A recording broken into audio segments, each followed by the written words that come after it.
Welcome to Monograph Summer Broadcast. I'm your host, Jackie Clay. I'm in Greensboro, Alabama, visiting an old neighbor, and we're excited to share something a little different to feed your creativity. Join us for a sampling of Alabama's fine culinary arts. Hello.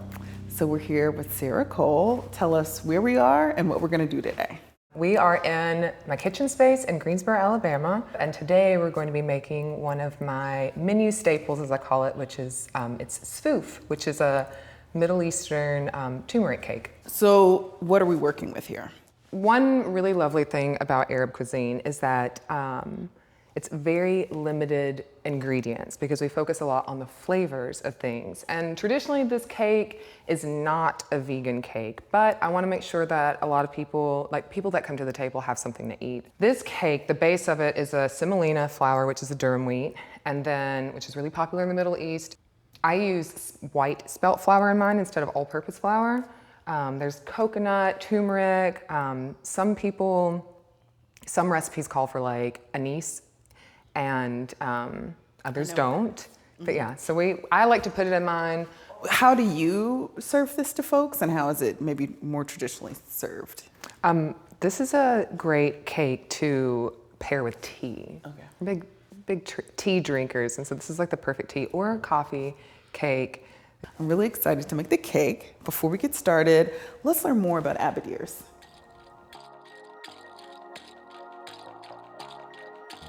I'll be in the kitchen working, and and it just feels good and it feels right.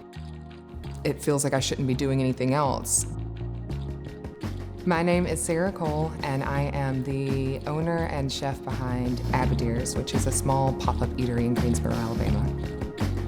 Abadir's is a family name. When my mom moved to the United States, they changed their last name, which was Abadir, to Anton because they were afraid of what people would think about them if they had this very sort of unique name. I just always thought Abadir was really beautiful, so it was nice doing what my family didn't feel like they could do, share this name and share that culture with people in the community. So when I was younger, I spent a lot of time sort of watching my mom and spending a lot of time watching, my aunts and everybody cook in the kitchen. Like my mom, so she, moved from Egypt to rural Alabama when she was 28. And so a lot of the things that she would make were either very somewhat, like I say, Southern traditional Egyptian dishes or very Southern dishes. I had her, and then we would venture out of rural Alabama and go see my family in Jersey City. And, it was a very sort of different experience from being like in this small Southern town to like around some very Egyptian women and men who were just, they're always like yelling and talking loud and talking over one another. But everything was always like, every time we got together, it was always centered around foods. There was so much food on the table. I don't know, when I was around them, I really got to experience more of like the traditional side to like my heritage. And it was just it was a nice experience. With Abadir's, I do a mix of traditional and North African and sort of my take on more wholesome Southern dishes. But a lot of the ingredients I use, like the flavors and things, are all the sort of like spices and seasonings and stuff from like Egypt and the Middle East. And then a lot of the flours that I use, I do more whole wheats. I use a lot of spelt flour. I also use a lot of rose water and orange blossom water, and so it's a lot of just flavors that I'm sort of familiar with from like, how my mom used to cook. Then I just kind of put my own like spin on things that people might be familiar with. But I also do a lot of like traditional dishes as well. So like mahmoul and the pita pockets and things like that, but I'll include like different fillings. A lot of people see me as like the healthy bakery or the really fancy bakery, and I don't see myself as either of those things. I'm just trying to feed people real food. I source as much as I can locally, and at this time I'm able to source from various farms in and around the area, and then also source from my own garden. I have a big, nice vegetable garden that I do in my backyard, and I source a lot of my ingredients from that.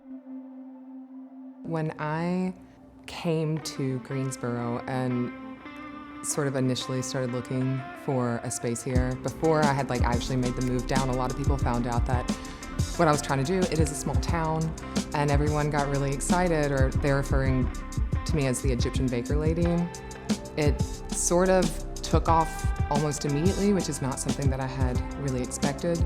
And I'm already having a hard time keeping up with everything. So the response has been really nice. Like, people have been supportive of me in Greensboro and every sort of city and town that I go to. Like, somehow people know about Abadirs, and it feels really strange.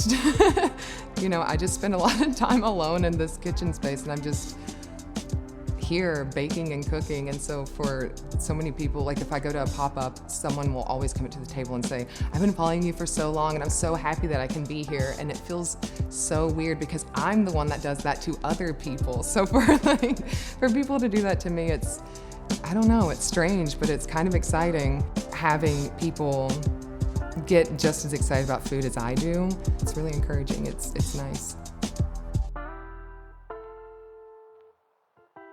Now that we're back, how do we start? How do you start your process? So it's a pretty straightforward cake recipe.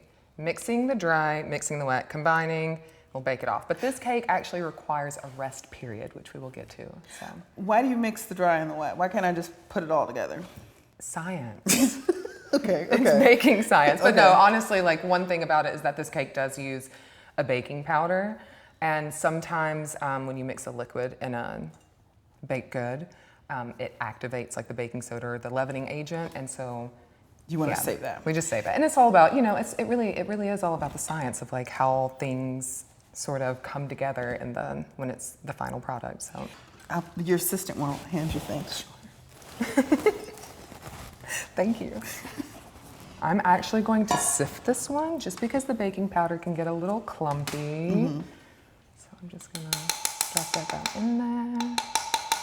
And that's just like, you know, the anise. So we'll just mix that in, combine it with a whisk, and then we'll set this off to the side if you want to set this. It smells really good. It's a very strong Fragrant, smell. yeah. And then... And that's the turmeric I'm smelling. Yeah, it's the turmeric and the anise. It's a really powerful combo.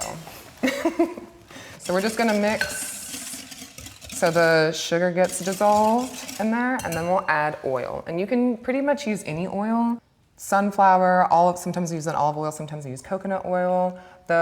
Usually it uses like a melted butter, but again, we're not using dairy in this. So we'll just mix it up. The thing about this cake is you don't want to mix it too much because it'll make the cake super dense. And why is that? Baking science. I'm not gonna ask it. Yes, thank you. That is it. And then we will just pour this right into the dry. Thank you. And then we'll just give it a little mix, not too hard. And it comes together fairly simple. Thank you. So I'm just gonna like clean off the sides a little bit, and then what we're going to do is add some coconut. I am very excited about this cake. I mean, the batter looks good. I'm on board. It's a very good cake because it's not too sweet. It's like the perfect amount of sweetness, and then has like this really nice earthy quality to it. But this batter actually has to sit. We want the coconut and the flours and everything to absorb the liquids a little bit more, so it needs to get a little bit, I mean, it's pretty thick now, just because I add a lot of coconut, but we're just gonna let it sit for a minute, and then we'll pop it into a pan and bake it off. Okay. Did you set that off to the side? Thank you.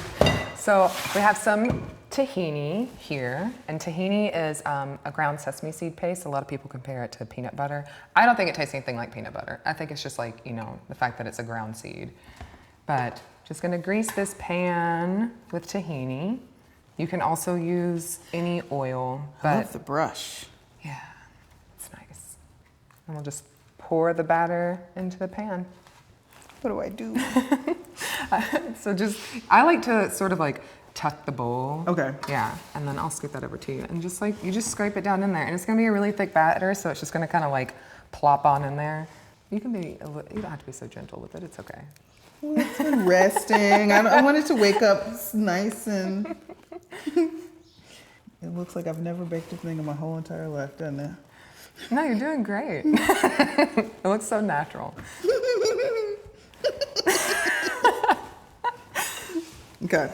So then you just kind of smear, make it even, just fill into the corners. This feels very good. Isn't it nice? It's Yeah. a nice one to fill. And then when we top it, you actually get to the batter's so thick that you can actually touch it and it doesn't stick to your hands. Does that look good? That looks great. I mean, you can make it a little bit more even. Okay. It's whatever you want the cake to look like. There is no, we don't do perfect baking here. Okay. We just do good baking. So I've done this. What's next? All right. How do I top a cake? So this cake traditionally uses they use the blanched almonds, and you just sort of place it in to where you're going to be cutting each piece. Spoof, by the way, actually translates to lines. So, and that just means it's just in a grid. Exactly. So Okay. that's why it's called spoof. I put the almonds on first. It's however you want to do it. So I will just throw a little bit of coconut on there. Can I do that too? Yeah, do it. You top the cake. Okay. And then Okay. some sesame seeds, do the same. I love sesame seeds. I do too. And it's like sesame under and sesame on top. Yeah. Imagine the cake is being cut into 16 pieces, and we'll just place the almonds where the little squares will be. Okay. All right, so now that the cake is done, we're just gonna pop it into the oven, and it bakes for about 15 minutes, and it'll be ready to go. While that bakes, we're going to learn a little bit more about another Alabama creative at Last Call Baking in Birmingham. I think you eat with your eyes first, so when I'm working on my cakes, I want them to look as appetizing as humanly possible. Trying to bring things that I personally love, like Japanese food, Korean food. I lived in Japan for just a little bit and got to see a lot of how they create very detail-oriented, French-inspired food. And also trying to remember my Southern heritage, my Jewish heritage, and trying to mush that all into a big pie is my goal. I lost my pastry job at Urban Standard when they closed at the beginning of the pandemic. And I made an Instagram. I was just let's see if people like this Japanese bread that I'm making in my apartment. And they did. And it got pretty serious pretty fast. And now we're opening a bakery. So yeah, here we are. I grew up in Chelsea, Alabama, in a space that at the time was not very developed, like Chelsea, Alabama is now. So there wasn't a lot to do. So we cooked. I was making choux pastry when I was 10, just bored in my kitchen being this will be great. So it was something that was a pastime for my family, to just hang out in the kitchen and cook together. I went to Sanford for fine art. I was a painter. I tried painting. I tried sculpture work. I tried photography, and it just didn't hit. And then when I started baking, I couldn't stop. I was just if I could make this the way that I would make a painting, this would make it 10 times better. And I just started doing it. A lot of things that I'm looking for when it's decorating a cake, when it comes to that, is just the aesthetics, the textures of the items. If the fruit looks bumpy and weird, how can I place this here? If that fungus branches off in this great way, what kind of shadow does it cast when you're slicing it? People are what's up with these combinations that you're using? And there have been so many times, this is gonna sound like a bit, and I'm gonna sound crazy on camera, but I'll wake up from a nap and be oh, white miso paste could go in that so well. It's just something in my brain is looking for very basic components, and luckily we as humans have developed really intricate ingredients for me to have all of those flavors at once. And I try to find little pathways that connect to tasting the right thing. And sometimes that looks like putting mushrooms inside of a cake. And when that happens, I'm oh, it tastes perfect. That's exactly what I wanted.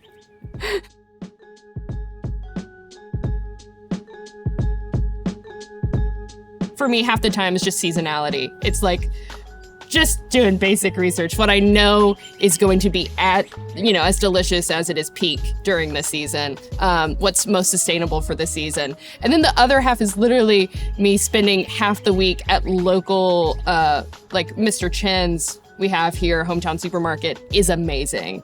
Red Pearl is amazing. I spend most of my time there scoping out what they've brought in, what they think is important, and what they think is going to sell best.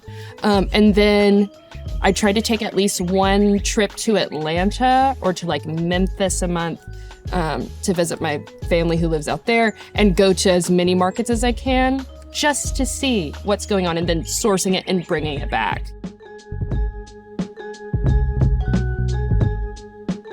Doing like a Passover Seder box. These are foods that I grew up on. And those flavors like live in my soul. So trying to speak that kind of deep spiritual feeling into something that I know I also love, like Japanese food, trying to figure out a way to verbalize that through food has been kind of difficult, but it's my end goal is to get there. So right now it's a little strange. But it's a part of the practice. It's a part of getting in there and baking and figuring out how do I tell people this without using words. Watching people, like, for me, when I post a cake on Instagram and I see somebody be like, oh, that's really pretty, but then watching them be able to experience the flavors that I've tried to capture and the overall essence of what I'm trying to tell them through my food and watching them eat that is a very intimate experience. Because it's like you've created 10 hours work of art and it's being destroyed in front of you and they're so elated. And it's just, to me, it's like giving somebody a bear hug. It's like, I've done this for you. So that's the big language I'm trying to speak to folks when they're eating the food. It's a big bear hug. That's really pretty.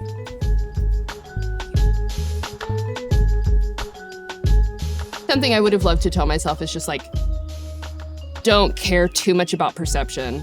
I think there were a lot of times during the beginning of this process where I kind of pitfalled into like, oh, I'm headed to this market. This is definitely what they would like to see. Or like, oh, I'm creating this content to try and brand myself in this certain way. This is what these folks are going to want to like try and see from me. But at the end of the day, your personality is going to shine through. And if you're making something you really love, there's no way that you're going to be able to conceal that identity. So you might as well just do it. You might as well be obnoxious if you want to be obnoxious, you know? It's gonna happen either way. So yeah, don't care too much. Just do it.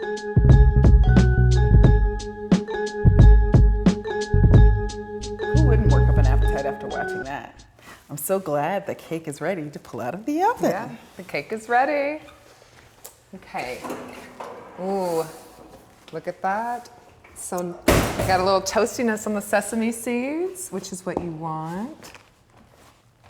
Okay, so we're gonna let this cake cool for a little bit longer before we cut into it. And then we can, then we can dive in. So we met about a year ago. Over that time, I've seen you kind of expand your pop-ups. What is next for Abadir's? So Abadir's is in a really big, unexpected transition right now. I actually found my own place and I'm in the process of doing a little renovation in there. I'm so covered in paint because I've been painting for several days now, but I said it was very unexpected, and it is, because I wasn't planning on these things moving so quickly for the business, but I don't know, things are going really well, and I'm just sort of riding this wave and seeing what happens, so.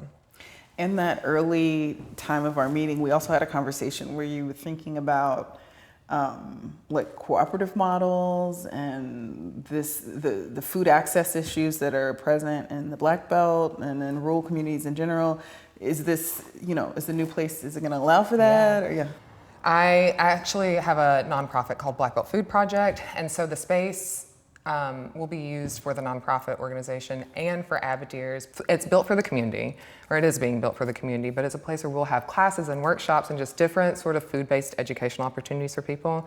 Food is, it's something we all experience in one form or another, and yeah, every culture has its own food experience, and being able to just use that as like the connecting force for the community, but also using that as a way to give people an opportunity, not just like, you know, an opportunity to eat food, but just sort of like grow and develop on their own. You think it's cool enough now? Yeah, I guess we could check and see. So I'm just gonna cut, oh, we covered up all these little almonds. We're just gonna cut it into 16 pieces. Oh, I see the 16 now. And we're gonna go for a little corner piece because I also like a corner piece. So let's see if I can make this so nice and neat. Oh, look how yellow. It's so That's brightly lit. lovely. It looks great.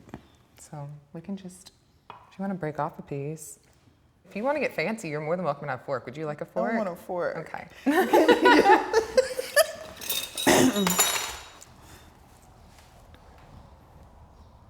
Ooh. That's good. That's very good. You're right, it's not too sweet. Yeah, it's not too sweet at all. I think that's what's like if there's like a nice balance between a little bit of sugars in there and that turmeric. And you can also taste the tahini that you greased the pan with. This is great. Thank you so much. Thank you so much for cooking this with me and for being in this space with me, Jackie. It's been really nice. I'm gonna enjoy the rest of this cake, but you guys are gonna end this episode on a sweet note. We're headed to Chocolata in Birmingham, Alabama. People walk into the chocolate shop and there's this immediate, it's like a sigh of love and appreciation for something. Well, it was my first real job working in a chocolate shop. I was 15 years old. I never did go to school for higher education. I just was a young mother, and then I found, you know, myself a single parent. I worked 2 jobs. I don't know, I think you get stuck in these mindsets that you're always going to struggle. You know, it can get really deep rooted. I was just really burnt out on what I was doing in the design world, and I thought about the chocolate again. I think that I really decided this is something I have to do. I have to at least try. So I started working on a business plan, and I went to the bank, and they actually turned me down at first, but it was this force that it was beyond me, and I just knew that it was going to work out. Within a year of getting the business license, I opened the shop. It was an immediate success. I was just shocked. There's a lot to think about while you're in the process of making the chocolate. I guess what most people maybe don't understand is just like the chemistry of it. There's a process of tempering that is very important to get the structure of the chocolate, the crystallization back so that the bar snaps, has a shine, has a good texture. If you ever buy a bar that is kind of crumbly or that has lines or dots, fogginess on the top of it, that's the cocoa butter coming to the surface. So that means that temper went out at some point, or it wasn't properly tempered to begin with.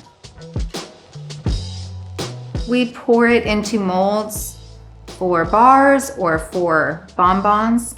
The bonbons, we hollow out the mold so that we can pipe ganache in it. Whatever you're gonna fill the shell with, you wanna be careful that that temperature does not melt that shell. The quality of the air, so when it gets super humid, causes problems. I do use a thermometer on certain chocolates, but there's some chocolates that I work with so much that I don't even use the temperature gauge anymore because you get to know it so well. It's what it looks like, it's what it feels like, the fluidity of it, and you just know that's ready to pour. And just like any food, it's an experience. I started the company because I wanted to just be creative, be my own boss, and bring something to Birmingham that we didn't have. I also wanted to be part of the revival of downtown Birmingham, and that's why I chose that little shop down there. What surprised me immediately was the joy that people feel when they walk in the shop. And I think that that fed my soul more than any other part that I had intended